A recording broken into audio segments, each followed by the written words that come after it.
नमस्कार, जय हिंद। आज के इस वीडियो में to be I mean present में इज एम आर, पास्ट में वाज वर के 16 डिफरेंट यूजेज सिखाने जा रहा हूं जो आपके लिए स्पोकन इंग्लिश और रिटन में भी काफी ज्यादा यूजफुल होगा। So without wasting time let's get started. बस मैं एक ऑफिशियल अनाउंसमेंट कर देता हूं। जैसे कि आप जानते हैं कि हमारे यहाँ ऑनलाइन और ऑफलाइन दोनों क्लासेस होती है। ऑफलाइन दरभंगा बिहार में और ऑनलाइन आप कहीं से भी ले सकते हैं। हर महीने की 1 तारीख को फ्रेश बैच स्टार्ट होती है। 9958567745 पर कॉल करके या फिर व्हाट्सएप करके आप इंफॉर्मेशंस ले सकते हैं। Thank you very much. अब ये जो है आपका टू बी जानने से पहले हम जान लेते हैं फ्रेंड्स अबाउट पर्सन्स। चूंकि प्रेजेंट में इज एम आर, पास्ट में वाज वर और फ्यूचर में हम क्या यूज करते हैं, शैल बी, विल बी हम इस्तेमाल करते हैं। तो वेरी फास्ट हम इसी की बात कर लेते हैं। ये पर्सन्स है, ये है I, we, first person you, singular and plural दोनों होता है। Second person he, she, it, ये थर्ड पर्सन का सिंगुलर और दे जो है ये प्लूरल होता है। माइंड इट, आई के साथ प्रेजेंट में एम, पास्ट में वाज। फ्यूचर की जहां तक हम बात करते हैं तो देखिए first person according to British English I और वी के साथ हम यूज करते हैं शैल एंड विल। इसके अलावा सबके साथ सेकेंड और थर्ड पर्सन के साथ हम यूज करते हैं will. But according to American English आप किसी के साथ भी विल का इस्तेमाल कर सकते हैं। आई होप दिस इज क्लियर। तो आई के साथ एम और थर्ड पर्सन सिंगुलर के साथ इज, बाकी सबके साथ आर। ये चीज आपको ध्यान रखना है। और पास्ट में एम है तो वाज, इज है तो वाज और बाकी सबके साथ वर। जहां आर वहां वर, जहां इज और एम वहां वाज पास्ट में। इस चार्ट का आप स्क्रीनशॉट ले लीजिए, एक बार अपने पास रख लीजिए साइड में। बनाने से पहले कहीं भी आपको दिक्कत हो तो आप इसका इस्तेमाल करिएगा। मैं ना इसमें आपको सारे यूजेज इज एम आर के, वाज वर्ड के, शैल बी, विल बी समझा देता हूं बारीकी से, ताकि आपको जो है दिक्कत ना हो। 16 यूजेस हैं, ये सारे यूजेस हो सकता है आपको नहीं आते हो।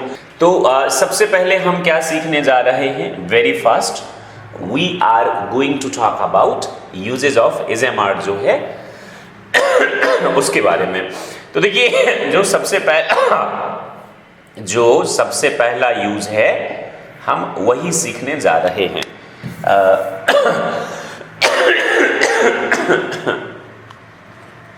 पहला जो यूज है वो जरा ध्यान से देखिए। ये क्या है, स्ट्रक्चर। 16 स्ट्रक्चर्स हैं। सब्जेक्ट प्लस प्रेजेंट है तो इज एम आर, पास्ट है तो वाज एंड वर हो जाएगा, नाउन या फिर एडजेक्टिव जिसको हम कॉम्प्लीमेंट कहते हैं। यहां ऑब्जेक्ट मत बोलिएगा। एडजेक्टिव क्या होता है, जब किसी की गुण दोष अवस्था की बात करते हैं। जैसे मैं खुश हूं, हैप्पी, गरीब, अमीर, काला, गोरा, अच्छा, बुरा, ये सब क्या है, एडजेक्टिव है। लेकिन नाउन क्या है, नाउन तो आप जानते हैं पहले से। तो या तो नाउन आएगा या फिर क्या आएगा, एडजेक्टिव आएगा। ये आपको मैंने टू बी में पढ़ा दिया है बहुत विस्तार से। वीडियो में आपको ऊपर आई बटन में दे देता हूं। पूरा टू बी जो है वहां एक बार अच्छे से पढ़ लीजिएगा।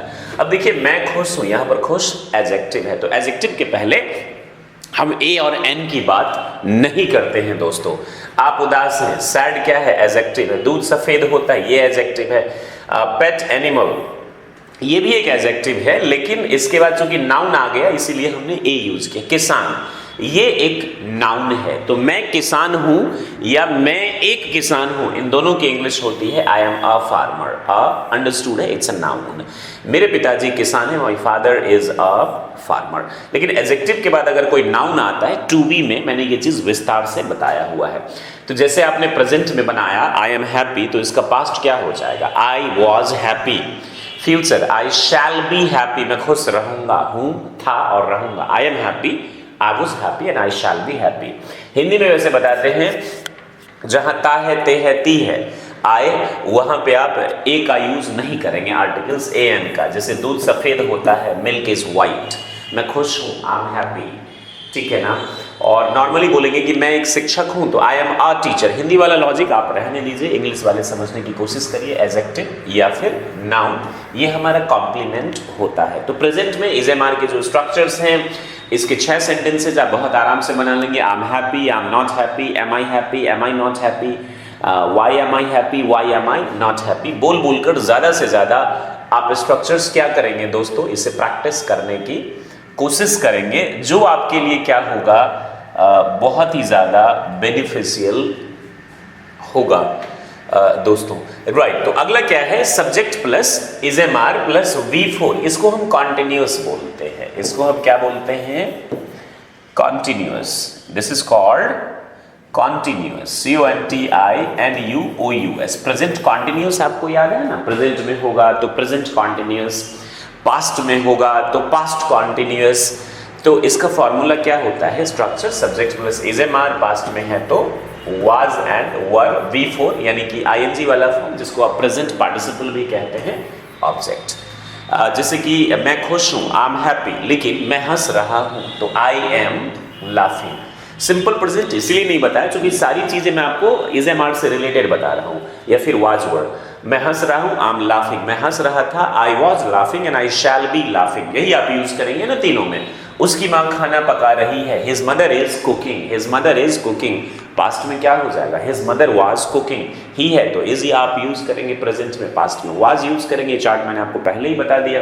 जैक के पापा कार चला रहे हैं, Jack's father is driving a car, मेरी माँ सो रही है, माई मदर इज स्लीपिंग, हम लोग अंग्रेजी सीख रहे हैं, वी आर लर्निंग इंग्लिश।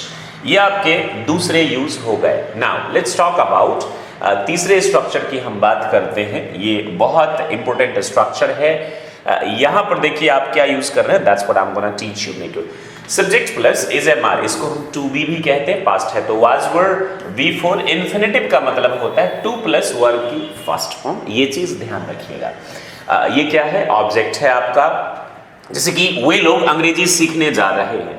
अब यहाँ पे कॉन्ट्राडिक्शन होता है, वे लोग अंग्रेजी सीखेंगे, देखिए दो सेंटेंस में लिख रहा हूं, वे लोग अंग्रेजी सीखेंगे, सीखेंगे, या फिर वे लोग अंग्रेजी सीखने जा रहे हैं। देखिए वे लोग अंग्रेजी सीख रहे हैं, present continuous tense, they are learning how to speak in English, या फिर दे आर लर्निंग इंग्लिश। वे लोग अंग्रेजी सीखेंगे, फ्यूचर की बात है, दे विल लर्न इंग्लिश, और वे लोग अंग्रेजी सीखने जा रहे हैं, they are going to learn English. They are going present participle है और ये इन्फिनेटिव यानी टू प्लस वर्ड की फर्स्ट फॉर्म आप इसमें यूज करेंगे। ये जो PDF है ये मैं आपको Telegram channel my career doctor में दे दूंगा, वहां से आप PDF ले लीजिएगा और सारे यूज को ईमानदारी से प्रैक्टिस करिएगा। वीडियो कैसा लगा ये जरूर आप कमेंट में लिखकर हमें बताइएगा। वे लोग अंग्रेजी सीखने जा रहे हैं, they are going to learn English, they are going to learn English, या फिर दे विल लर्न इंग्लिश, दोनों एक ही चीज है, ये बहुत ज्यादा यूज होता है स्पोकन में। जैसे कि मैं एक कार खरीदूंगा, I will buy a car, I shall purchase a car, या फिर I am going to buy a car, I am going to purchase a car. इस तरीके से लोग क्या करते हैं, इसको यूज करते हैं और काफी ज्यादा ये यूज होता है। मैं अपने पिताजी से मिलने जा रहा हूँ, I am going to meet my father, I will meet my father, या फिर I am going to meet my father. वे समझौता करने आ रहे हैं, they are coming to compromise, या फिर ही इज, वे तो आपने इज्जत के लिए बोला ना, मेल है तो ही, फीमेल है तो शी। जैक अपने दोस्त से मिलने शिमला जा रहा है, Jack is going to Shimla to meet his friend. वह लड़ाई करने आ रही है, she is coming to fight as usual. Right, sorry for this PJ, poor joke. Right, the next I'm going to teach you guys, and that's the next I am going to teach you is all right, I'm sorry for this, इसमें थोड़ी सी technical problem आ गई है, इसलिए PDF करके मैं आपको पढ़ा रहा हूँ, डायरेक्ट कुछ प्रॉब्लम आ गई है इसमें। तो subject plus is am are plus infinitive, इसको हम कहते हैं intentional action, INTENTIONAL, intentional action. देखिए ये होता क्या है, दो सेंटेंस जरा ध्यान से सुनिए। मुझे पढ़ाना है या पढ़ाना पड़ता है, I have to teach, I have to teach, इसको हम कहते हैं बाबू forced action. What is this called, forced action. But I am to teach, ये है इंटेंशनल एक्शन, या फिर about to teach, I am about to teach, I am about to teach, this is called intentional action. मैं पढ़ाने को हूं या पढ़ाने वाला हूं, अपनी इंटेंशन बता रहा हूं। 10 बजने को ही है या 10 बजने वाले हैं, इट इज टू 10 o'clock। वे लोग आने को हैं या आने वाले हैं, they are to come. Getting this? इसमें ये बता रहे हैं कि वे लोग आने वाले हैं। This is called intentional action. लेकिन फोर्स्ड एक्शन क्या होता है? उनको आना है, किसी भी कीमत पर उन लोगों को आना है, कुछ भी हो जाए। They have to come, they have got to come, they got to come. I have to go, I have got to go और I get to go, ये सब विस्तार से आपको मैं बताऊंगा और कई सारे वीडियोस बनाए हुए हैं। फिलहाल ये समझिए। तो subject plus is a bar infinitive यानी या फिर about plus two plus V1। Infinitive का मतलब 2 प्लस V1 होता है, बट आप इसको ऐसे भी कर सकते हैं about 2 plus V1। This is how you can do this, plus object. अब मैं सोने को हूं या सोने वाला हूं। अब जरा इसको सुनिए, मैं सोता हूं तो आई स्लीप। नॉर्मली ये मेरी रूटीन है, मैं सोने जा रहा हूं या सोने जाऊंगा। I will go to sleep या I am going to sleep, पिछले स्ट्रक्चर में पढ़ा है। और मैं रात के 10 बजे सोता हूं, आई स्लीप एट 10 PM। और मैं मुझे सोना है, मतलब भाई लोग अब डिस्टर्ब मत करिए, उसको हम फोर्स्ड एक्शन कहते हैं। आई हैव टू स्लीप या I have got to sleep और आई गो टू स्लीप। या मैं सोने को हूं या सोने वाला हूं, मतलब भाई साहब अब मैं अपनी इंटेंशन बता रहा हूं कि कुछ देर के बाद मैं सोऊंगा, सो कृपया करके मुझे माफ कर दीजिए। आई एम टू स्लीप या I am about to sleep या नाउ। वे लोग आने को हैं, they are to come. Past में होगा तो वाज वर कर देंगे इसको, they were to come, they are about to come. तुम कब जाने को हो? WH form interrogative, when are you to go? आप पटना क्यों जाने वाले हैं? Why are you to go to Patna? I hope ये जो इंटेंशनल एक्शन है ये भी आपको अच्छे से समझ में आ गया है। तो लेट्स टॉक अबाउट नाउ। जो 5वां है इंट्रोडक्टरी, आप पढ़ते हैं ना इट और देयर, मैं आपको वही सिखाने जा रहा हूं।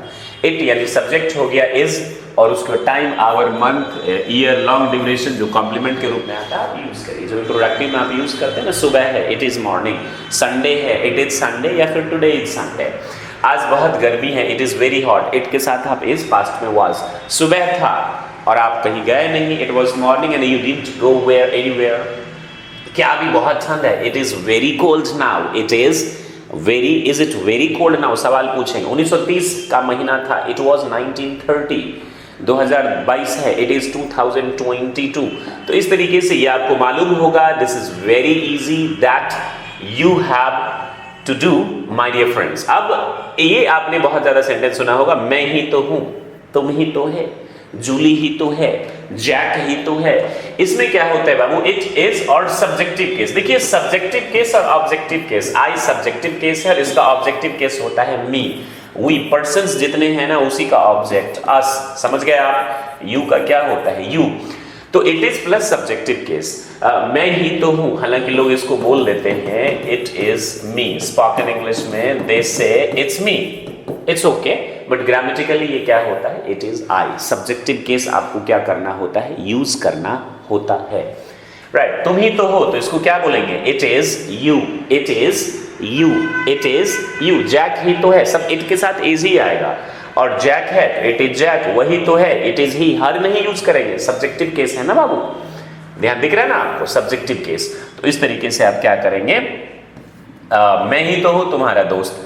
अब यहां पर देख लीजिए, बहुत अच्छा ये सेंटेंस है। जैसे कि मैंने आपसे कहा कि इट और देयर इंट्रोडक्टरी में आता है, जहां सब्जेक्ट्स नहीं मिलते हैं। ये सारी चीजें मैंने डीप में आपको पढ़ा दी है। तो देयर है, इज और आर दोनों यूज होता है। ये डिपेंड करता है इसके कॉम्प्लीमेंट पर, इज होगा या आर। देयर के साथ एम नहीं होता। पास्ट में क्या होगा? वाज एंड वर। मेरे गांव में 4 मंदिर हैं, तो सब्जेक्ट चूंकि नहीं मिल रहा है तो आपने क्या यूज किया? देयर आर, देयर के बाद आर। चूंकि 4 टेम्पल्स है ना बाबू, इसीलिए आर। एक मंदिर है तो is a temple in my village. मेरे गांव में 4 हॉस्पिटल्स हैं, तो there are 4 hospitals in my village. कोई है, देयर इज समवन। आप somebody भी बोल सकते हैं, बट SOME somebody, लेकिन ये इनफॉर्मल इंग्लिश है। मेरे परिवार में 8 सदस्य हैं। Please sit down. There are 8 members in my family.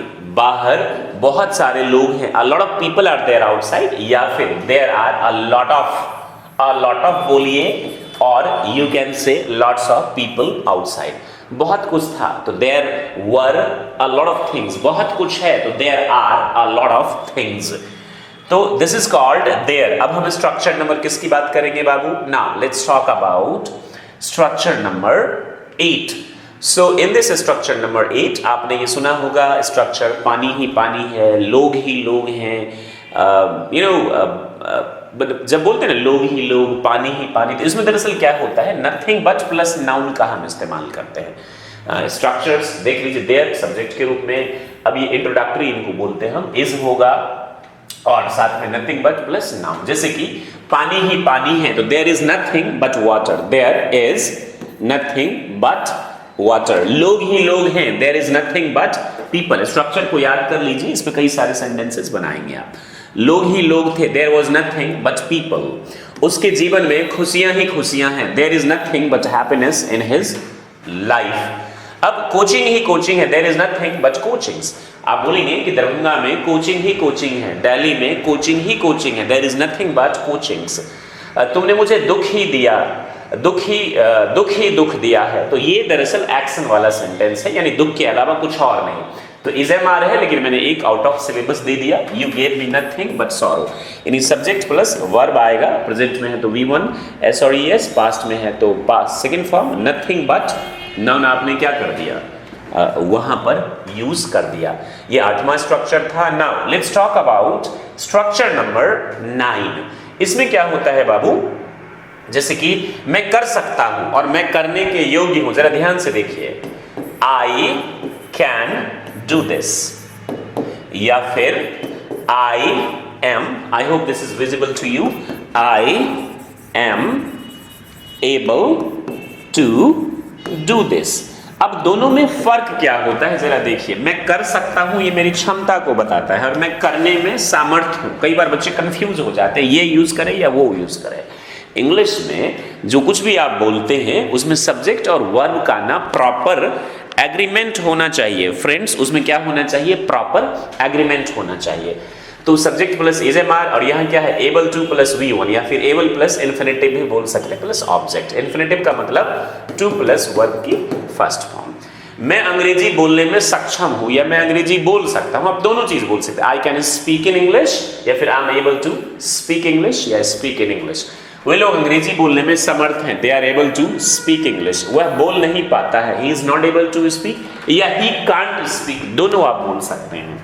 वो कुछ नहीं कर पाता, he is not able to do anything, he is not able to do anything. Julie इस काम को करने के लायक नहीं थी, प्रेजेंट में है तो इज एम आर, और यही चीज अगर आप पास्ट में यूज करेंगे तो that will be was and were. अब एक चीज, मैं जब पास्ट इंडेफिनिट टेंस पढ़ाता हूं तो अपने बच्चे को पढ़ाता हूं यूज्ड टू, और इसके बदले आप यूज करते हैं पास्ट में वुड।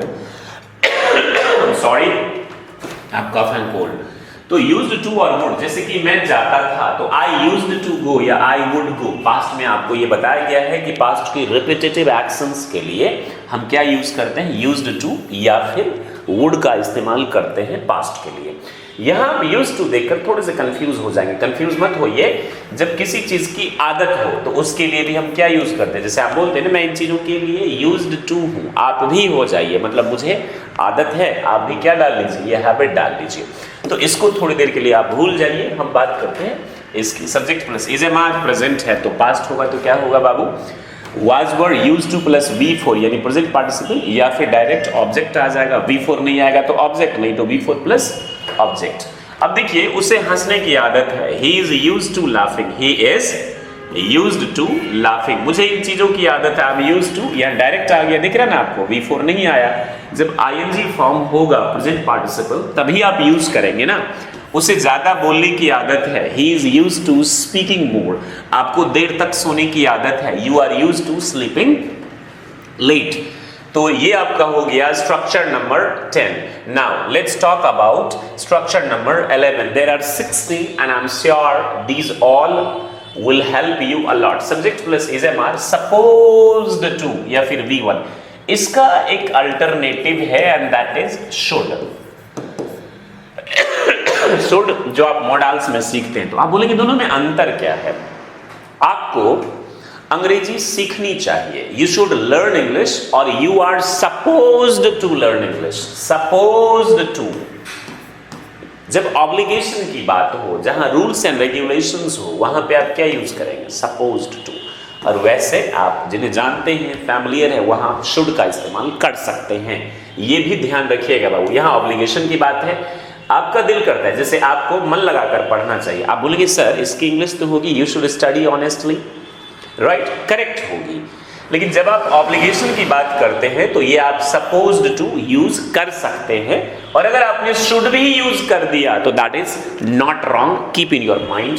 तो फॉर्मूला क्या होगा, subject plus is am are, suppose to past है तो वाज वर्ड, फ्यूचर है तो shall be, will be, verb की फर्स्ट फॉर्म, ऑब्जेक्ट। आपको मन लगाकर पढ़ना चाहिए। You are supposed to study honestly, आपको हिंदी नहीं बोलना है। You are not suppose to, let's suppose, वैसे I love Hindi, I respect Hindi, please sit down, but आपको हिंदी नहीं बोलना चाहिए, नहीं बोलना है। You are not supposed to speak in English. Jack को उसकी मदद करनी चाहिए, Jack is suppose to help him या फिर हर, उनको मेरी बात सुननी चाहिए, he is suppose to listen to me. I hope supposed to के भी यूजेज आपको आ गए समझ में, हाउ टू यूज देम। इस सारे इज एम आर से रिलेटेड हैं। So in this list the usage of is mr I'm going to teach you. If anyone comes now, tell them to sit down there and just be cool and calm, do not speak anything. Now I'm going to teach you subject plus is mr plus fond of. देखिए एक होता है find, this is called find. find का जो past होता है ना बाबू, this is called found, but ये है fond of। इसका मतलब होता है, camera is working on? Yes sir. शौकीन, please do not speak anything, sit down। शौकीन होना किसी भी चीज के, जब आप शौकीन, देखिए मैं अंग्रेजी पढ़ाता हूं, it's my routine, I teach English, it's my habit, but मैं अंग्रेजी पढ़ाने का शौकीन हूं, इट मीन्स मैं शौकिया तौर पर अंग्रेजी पढ़ाता हूं, तो उसको हम बोलते हैं फॉन्ड ऑफ। ये फाउंड जो है ये फाइंड का पास्ट फॉर्म है। I hope you understand this. तो मुझे अंग्रेजी सिखाने का शौक है, देखिए मैं अंग्रेजी सिखाता हूं तो I teach people how to speak in English, लेकिन मुझे अंग्रेजी सिखाने का तो subject plus is am are, past है तो क्या हो जाएगा बाबू, was and were, noun V4। तो मुझे अंग्रेजी सिखाने का शौक है तो I am fond of teaching English, I am teaching English. ये अलग है, प्रेजेंट कॉन्टिन्यूअस है। वह यूट्यूब वीडियोस बनाने का शौकीन है तो he is fond of making, आएगा ना फॉन्ड ऑफ के बाद प्रेजेंट पार्टिसिपल। जैक शतरंज खेलने का शौकीन है, Jack is fond of playing chess. मैं डिस्कवरी चैनल देखने का शौकीन हूँ, I am fond of watching Discovery Channel. तो इस तरीके से आप क्या करेंगे, they are fond of tea, अगर ING नहीं हो तो आप ऐसे भी बना सकते हैं, वे लोग चाय के शौकीन हैं। They are fond of travelling, वे लोग घूमने के शौकीन हैं। Now let's talk about structure number 13। अब यहाँ पर पैसिव वॉइस आपने पढ़ा होगा, नहीं पढ़ा होगा तो मैं हिंट दे देता हूँ। मैंने एक डेडिकेटेड वीडियोस बनाया, एक वीडियो बनाया हुआ है, वो भी आई बटन पे आपको मिल जाएगा, please click on their and get idea about it. Active में जैसे मैं आपको बोलता हूँ आई टीच यू, ये एक्टिव जितने भी आप टेंस सीखते हैं वो एक्टिव में होता है। इसका पैसिव क्या होता है, you are taught by me. You are, एक आइडिया लीजिए, you are taught by me. अब देखिए एक्टिव का जो सब्जेक्ट होता है वो पैसिव में ऑब्जेक्ट हो जाता है, जो ऑब्जेक्ट होता है वो पैसिव में सब्जेक्ट हो जाता है। फिर जब सब्जेक्ट है इसके हिसाब से प्रेजेंट है तो इज एम आर में से कोई चूज करेंगे, तो यू है तो आर, और ये जो टीच है इसको पास्ट पार्टिसिपल बनाएंगे, टॉट बाय मी। तो ये ऐसे काम नहीं करता है। जैसे हिंदी बोली जाती है, हिंदुस्तान में हिंदी बोली जाती है तो Hindi is spoken in India, जरूरी नहीं कि बाय आएगा और स्पोकन में यूज नहीं होता है। बच्चों को पढ़ाया जाता है, students are taught, children are taught, आपको डांटा जाता है, यू आर स्कोल्ड, मुझे फटकारा जाता है, I am scolded, I am tortured, I am punished, मुझे डांटा जाता है, मुझे पनिश किया जाता है। इन चीज़ों के लिए आप यूज़ करते हैं पैसिव वॉइस। तो इसका एक तो आप सिंपल प्रेजेंट में भी सीखेंगे और कॉन्टिन्यूस, वो हो जाएगा स्ट्रक्चर नंबर 14। तो subject plus is am are, ये पैसिव वॉइस का है, पास्ट पार्टिसिपल यानी वर्ब की थर्ड फॉर्म प्लस ऑब्जेक्ट। जैसे हिंदुस्तान में हिंदी बोली जाती है तो Hindi is spoken in Hindustan. जैसे कि हम हिंदुस्तानी हिंदी बोलते हैं तो वी स्पीक इन हिंदी या वी स्पीक हिंदी या हिंदी इज स्पोकन हियर। इस तरीके से आप क्या करेंगे, आपको पढ़ाया जाता है, यू आर टॉट, मैं आपको पढ़ाता हूँ, आई टीच यू, और यू आर टॉट बाय मी नहीं है और जरूरी भी नहीं होता। मुझे डांटा जाता है, आई एम स्कोल्डेड, उन लोगों को समझाया जाता है, दे आर एक्सप्लेन्ड, और समझाया गया तो दे वर एक्सप्लेन्ड, समझाए जाएंगे, दे विल बी एक्सप्लेन्ड। ध्यान रखिएगा बाबू इस चीज को। तो ये आपका पैसिव वॉइस हो जाएगा। ये फिर वही आईएनजी वाला है जो भी मैंने आपको समझाया। हिंदी बोली जा रही है, हिंदी स्पोकन, होली मनाया जा रहा है, Holi is being celebrated, Diwali मनाई जा रही है, दिवाली इज बीइंग सेलिब्रेटेड, मनाया जाता है तो दिवाली इज सेलिब्रेटेड, मनाया जा रहा है तो Diwali is being celebrated, Eid is being celebrated. इस तरीके से आप क्या करेंगे, पत्र लिखा जाता है तो अ लेटर इज रिटन, और लिखा जा रहा है तो is being written, I'm sorry, is being written. Please sit down, do not speak anything. Subject plus is MR plus being plus V3 plus object. I'm sorry for this, I was not uploading video because of lack of time. I know you guys will not understand. Students are coming, call those two students, tell them to come here. Right, so because of lack of time I'm trying my best to teach you guys. तो subject plus is MR, being plus verb की third form, I mean present part, past participle plus object आएगा, that you will do it. Now let's talk about structure number 15. Structure number 15 ये क्या होता है जरा देखिए। Question tag आपने पढ़ा होगा, नहीं पढ़ा होगा तो मैं थोड़ा सा आइडिया दे देता हूँ और इसमें डीप में वीडियो बनाऊंगा। जैसे बोलते हैं ना, मैं हूं ना, तुम हो ना, तो फिर मुझे टेंशन की क्या बात है, वे लोग हैं ना, मम्मी पापा है ना घर पे, फिर टेंशन की क्या बात है ना। गेटिंग दिस, इसको हम पढ़ते हैं क्वेश्चन टैग में। इसका फॉर्मूला होता है subject plus is am are complement, comma है तो ठीक है, तो कॉमा, फिर उसके बाद अब देखिए कुछ आप ये जान लीजिए बाबू, इज नॉट को कॉन्ट्रैक्टेड फॉर्म में आप क्या बोलते हैं, इजंट। आर नॉट को क्या बोलते हैं, आंट। और एम नॉट को भी आप क्या बोलते हैं, आंट। क्या बोलते हैं, aren't. Am not are not दोनों का कॉन्ट्रैक्टेड फॉर्म होता है आंट, आंटी वाला। और ये इज नॉट को क्या बोलेंगे आप, इजंट। क्या बोलेंगे, इजंट। Are not, aunt. तो चूंकि मैं सिर्फ इसका इज एम आर का पढ़ा I'm sorry, पास्ट में वाज वर्ड, फ्यूचर में शैल बी, विल बी। तुम खुश रहोगे ना, you will be happy, won't you. Will not का क्या होता है, वोंट। वाज नॉट का वाजंट, वर नॉट का वन, शैल नॉट का शांत। मैं खुश रहूंगा ना, आई शैल बी हैप्पी, शांत आई। तो इस तरीके से आप क्या करेंगे, कॉमा और लास्ट में क्वेश्चन मार्क। मैं हूं ना, आई एम, कॉमा, आंट आई। आप बोलेंगे एमेंट क्यों नहीं हुआ, क्योंकि एम नॉट का आंट होता है ना बाबू, तो I am, aren't I, question tag है। तुम रंजन के भाई हो ना, you are Ranjan's brother, aren't you. जो वर्ब है ना उसी को निगेटिव और सब्जेक्ट को ही लास्ट में हम लाके रखते हैं कॉमा के बाद, ध्यान रखिएगा। ये मैं आपको डीप में पढ़ाऊंगा। आप मेरे साथ हैं ना, you are with me, aren't you. Rohan खुश है ना, Rohan is happy, isn't he. वे लोग उपस्थित हैं ना, they are present, aren't they are present, aren't और इसी को लाके दे। तो ये आपका हो गया क्वेश्चन टैग। पास्ट में है तो दे वर हैप्पी, वो वोंट दे। इस तरीके से आप क्या करेंगे, इसको बनाएंगे। लास्ट जो मैं आपको यूज बता रहा हूं, this is all about demonstrative pronoun. जो आप पढ़ते हैं ना, दिस दैट दीज दोज, बहुत सिंपल है। या प्रेजेंट में is am are, sorry is और आर, एम नहीं होगा। पास्ट में वर एंड वाज, ये बहुत सिंपल है। यह मेरा भाई है तो दिस इज माई ब्रदर। यह एक किताब है, दिस इज अ बुक। और वह एक लड़का है, दैट इज अ बॉय। ये सभी मेरे दोस्त हैं, दीज आर, दीज है तो आर, और वे सभी तो दोज आर। प्रेजेंट में आर, पास्ट में वर, प्रेजेंट में इज, पास्ट में was. My dear friends, it takes 30 minutes to teach you all the 16 uses of is, am, are in present, in past was word, and in future shall be, will be. I'm sure you must learn all these uses. आपको ये जो PDF है हमारे Telegram channel my career doctor पे ये submit कर दिया जाएगा। वहाँ से इसका आप स्क्रीनशॉट ले लीजिएगा या PDF आप इसको ले लीजिएगा, प्रिंट आउट करवा के उसे देखिएगा, पढ़ने की कोशिश करिएगा। I am damn sure all these uses you must learn in one go. Please do write there in the comment section how's this video. Do you understand this or not? I'll try to bring some unique thing to teach you guys. Stay happy and be the best like always. Jai Hind. Jai